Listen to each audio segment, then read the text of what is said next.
क्यों करते हैं लोग मांसाहार? इस विषय में आज हम यह वीडियो बनाने जा रहे हैं। तो प्रारंभ करते हैं कि यहूदी, ईसाई और मुसलमानों में मांसाहार का कोई निषेध नहीं है। ये संप्रदाय खुलकर और निसंकोच होकर मांसाहार करते हैं, जबकि हिंदुओं में मांसाहार का निषेध किया जाता है। क्यों?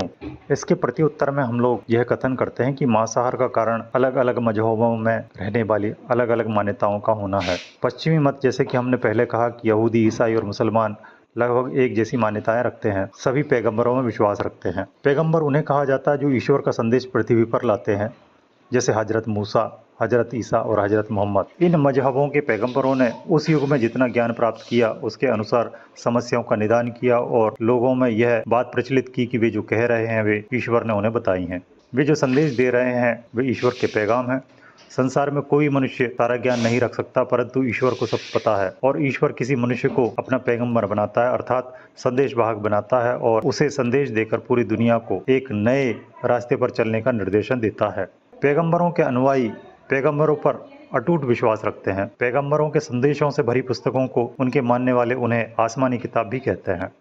आसमानी किताबों में जो लिखा हुआ है वह आसमान से उतरा हुआ ज्ञान है और वह पूरी दुनिया के लिए सत्य है और वह पूरी तरह से सत्य है। उन आसमानी किताबों में ईश्वर ने यह आज्ञा दी है कि वे किन किन जीव जंतुओं को खा सकते हैं, उनको खाने में कोई पाप नहीं है। पश्चिमी मजहबों के लोगों में यह विख्यात है कि मनुष्यों को ईश्वर ने इबादत के लिए बनाया है।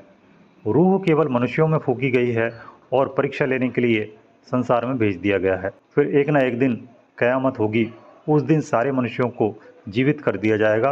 उन्हें ईश्वर के सामने प्रस्तुत होना होगा और उनके कर्मों का निर्णय किया जाएगा।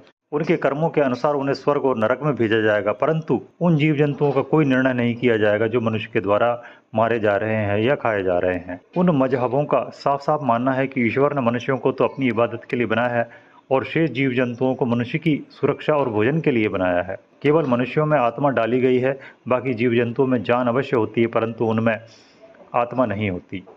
जिन जीवों में आत्मा नहीं होती उनका कयामत के दिन कोई निर्णय नहीं होगा, ना ही संसार में उन्हें उत्पन्न करके कोई परीक्षा ली जाती है, ना उनका कयामत के दिन कोई स्वर्ग या नरक में जाने का विकल्प होगा। इसलिए उनका मांस खाने के लिए उन्हें मारना किसी भी प्रकार से अनैतिक और पापपूर्ण नहीं है।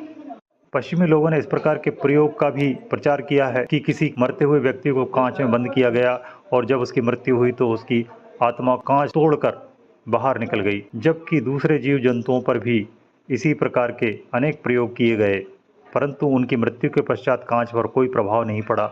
इससे स्पष्ट होता है कि आत्मा केवल मनुष्यों में ही होती है, जीव जंतुओं में नहीं, इसलिए उनको मारकर खाने में कोई अपराध नहीं है। यही विचारधारा कुछ वर्षों पूर्व हिंदुओं में भी प्रचलित हुई। हिंदू शास्त्रों में स्वर्ग और नरक की कल्पनाओं को इस प्रकार से प्रतिष्ठित किया गया जिस प्रकार से पश्चिमी मतों के शास्त्रों में उल्लेखित है।